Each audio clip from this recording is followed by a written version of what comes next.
Loose cannon. That's how former Pueblo Police officer Brandon Victor is described in an internal affairs investigation by his fellow officers. That investigation launched after he shot 3 suspects in 3 separate cases, all within a 10-month period. Victor has since resigned from the Pueblo Police force, but he's still carrying a badge and a gun, working now as a deputy sheriff in Teller County. Tonight, 13 investigates. We do want to inform you this special report includes strong language and video that may be disturbing to some. Here's investigative reporter Dan Beatty. Eventually, he's going to get one of us killed. May 2020. Internal Affairs is conducting an investigation into Pueblo Police officer Brandon Victor after his 3rd officer-involved shooting. 13 investigates obtained more than a dozen recordings of Victor's fellow Pueblo Police officers being interviewed by investigators, asking about Victor's behavior on the job. At least 7 officers had serious concerns. I mean, what is his demeanor, his behaviors on calls? He has like an ego problem or something, like he always has to prove something. Victor just snapped on me. I think he's a loose cannon. He's like, get the off my scene. He's not afraid to flaunt that he's been in officer-involved shootings. He's so aggressive. Don't run from Victor. After graduating from the Pueblo Police Academy, Victor started his first job as a patrol officer in March of 2018. He resigned from the job in July of 2020. Within a 10-month stretch as an officer in Pueblo, Victor pulled the trigger in 3 shootings while on the job. The first in July of 2019. Victor shoots and kills a suspect who threw a butcher's knife at officers. 4 days after the shooting is deemed justified, Victor finds a stolen truck. The district attorney's office says a suspect drove the truck toward Victor's partner in an effort to get away. Victor fires multiple rounds in the direction of the driver, who is injured but not killed. But it's what happened after that concerned fellow officers. It starts going back and forth. They're kind of just talking back and forth. And then Brandon kind of got like serious, like, you better watch out for me, man. He's like, I've already shot 2 people. When I heard that, that really took me back. I was like, you don't say that. Joking or not, that's jacked up. May 15th, 2020.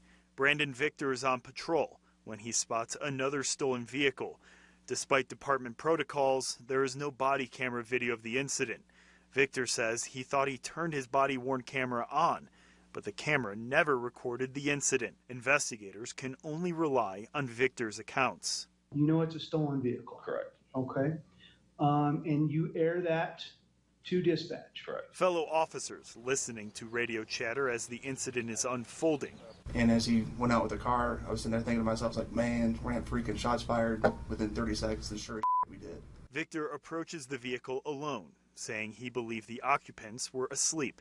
But the driver wakes up as Victor reaches for the car door. And he reaches over with his left hand towards the console, across his body towards the right side, towards the center console. There's a gear shift on the right. I don't know what possibly he would need to reach across his body to grab, and I immediately thought he had a gun. Victor reaches into the open window, saying he was trying to stop him when the driver hit the gas. He was either pulled or dragged by the vehicle.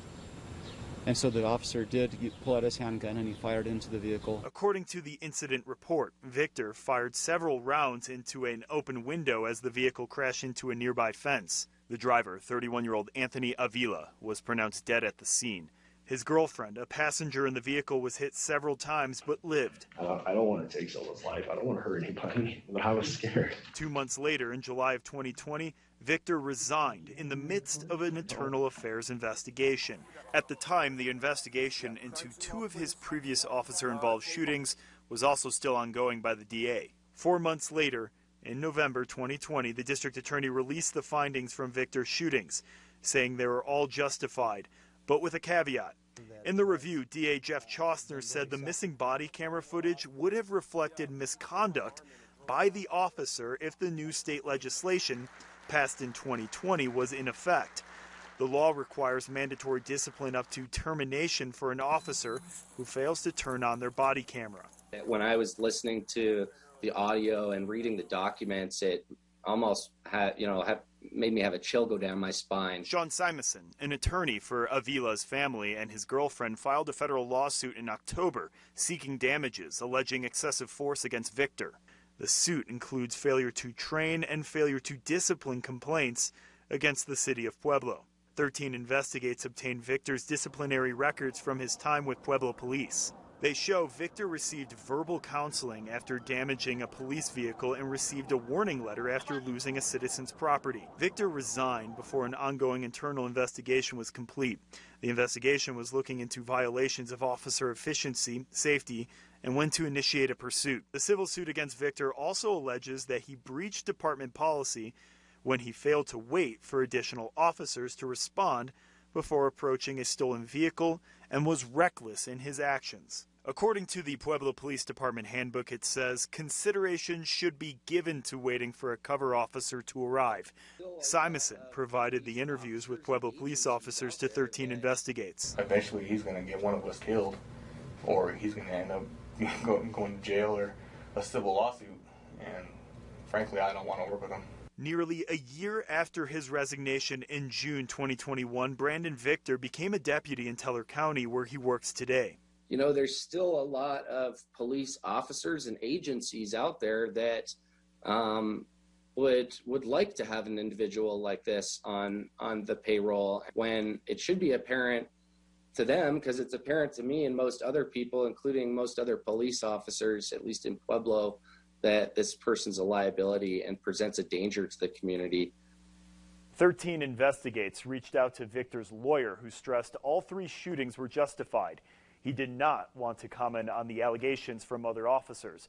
Both the Pueblo Police Department and the Teller County Sheriff's Office had no comment, along with the police unions. 13 Investigates requested disciplinary records for Brandon Victor with the Teller County Sheriff's Office, and we were told no such records exist. Dan Beatty, 13 Investigates. The Teller County website touts a commitment to an open and transparent government. We reached out to the county commissioners who are responsible for approving the budget for the sheriff's office.